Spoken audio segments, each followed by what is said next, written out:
मैं माधव आनंद का रुख करूंगी, महासचिव हैं आरजेएलडी के, वो भी अब हमारे साथ जुड़ गए। माधव जी, बहुत स्वागत आपका चर्चा में। यहां चर्चा इस बात को लेकर हो रही है कि साहब अविश्वास प्रस्ताव विपक्ष लेकर आया है, नंबर उसके पास है नहीं।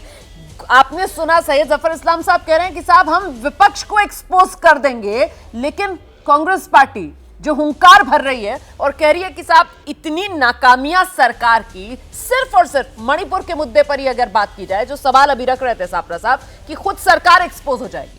माधव आनंद। माना जी, देखिए सेमीफाइनल मैच तो हम लोग जीत चुके हैं। आदरणीय प्रधानमंत्री जी ने आज कहा कि सेमीफाइनल मैच हम लोग जीत गए।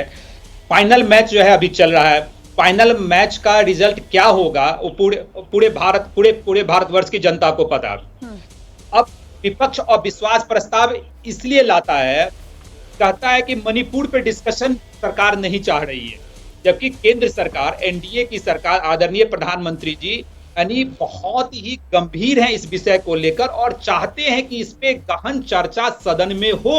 और भारतवर्ष की जनता भी जानना चाहती है कि आखिर मणिपुर की स्थिति कैसे बनी है, क्या कारण थे कि इस तरह की स्थिति बनी है। लेकिन आज पूरे अविश्वास प्रस्ताव में रुमाना जी, मैं सुबह से देख रहा हूं, लोकसभा का सत्र देख रहा हूं, जितने विपक्ष के नेता ने अभी तक जो है अपना संबोधन में जो बातें रखी, मणिपुर की चिंता किसी को नहीं मैंने देखा। मणिपुर पे चिंता किसी ने जाहिर नहीं की। मणिपुर पे बहुत ज्यादा डिस्कशन नहीं हुआ। तमाम अन्य बिंदुओं को उठाने का काम किया है। जो मुख्य 3 सवाल जो अभी यहाँ पर सापरा साहब भी रख रहे थे, तो गौरव गोगोई की तरफ से रखे गए ना, वो मुख्य 3 सवाल हैं जो कांग्रेस की तरफ से रखे गए मणिपुर को लेकर। और मैं आपसे एक सवाल पूछना चाहती हूँ सर, कि ये चाहे दिल्ली वाला कानून जो बिल आया और पास हो गया वो हो, या फिर ये मणिपुर जैसे संवेदनशील मुद्दे पर चर्चा के लिए विपक्ष की तरफ से लाया गया अविश्वास प्रस्ताव हो, मतलब राजनीति में अब ये तमाम मुद्दे जो हैं वो सिर्फ चुनाव के नजरिए से सेमीफाइनल मैच जीत गए, फाइनल मैच जीत जाएंगे, बस यहीं तक सीमित रह गई है क्या सर सोच नेताओं की? देखिए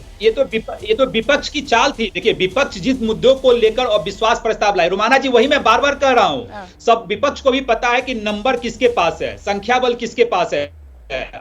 मोदी जी के पास जैसे इतनी संख्या बल है, विपक्ष चाह के भी कुछ नहीं कर सकता। यह जानते हुए भी सदन का टाइम बर्बाद करना और विश्वास प्रस्ताव लाना सिर्फ कि मुझे मणिपुर पे चर्चा करनी है। अरे भाई, मणिपुर पे चर्चा कराने के लिए तो सरकार तैयार ही थी। आप लोग चर्चा नहीं चाहते थे, आप लोग गंभीर मणिपुर को लेकर नहीं है। बात ये है कि चर्चा दोनों तरफ से कहा जा रहा था कि हो, दोनों तरफ से कहा जा रहा था हम भी चर्चा चाहते हैं, हम भी चर्चा चाहते हैं, लेकिन मामला फंस कहाँ रहा था, पेच अटक कहाँ रहा था, नियम को लेकर पूरा का पूरा मामला अटक रहा था कि किस नियम के तहत चर्चा कराई जाए। पत्रकारिता कोई इमोशन नहीं है, ना अपना कोई ज्ञान देना है और ना कोई विचार थोपना है। पत्रकारिता क्या है? पत्रकारिता का मतलब है सही जानकारी इकट्ठा करना और तथ्य बताना। पत्रकारिता आज जितने महत्वपूर्ण दौर में है, शायद पहले नहीं थी। इस दौर से निकलने के लिए सिर्फ सच दिखाने की जरूरत है, वो सच जो आपके हित को आगे रखे। इसलिए अब रात 9 बजे प्राइम टाइम नहीं होगा, ये आपका टाइम है। जगविंदर पटियाल के साथ देखिए पब्लिक इंटरेस्ट, सोमवार से शुक्रवार रात 9 बजे सिर्फ एबीपी न्यूज पर।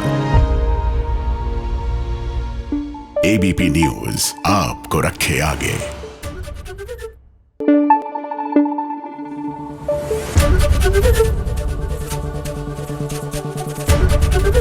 एबीपी न्यूज आपको रखे आगे।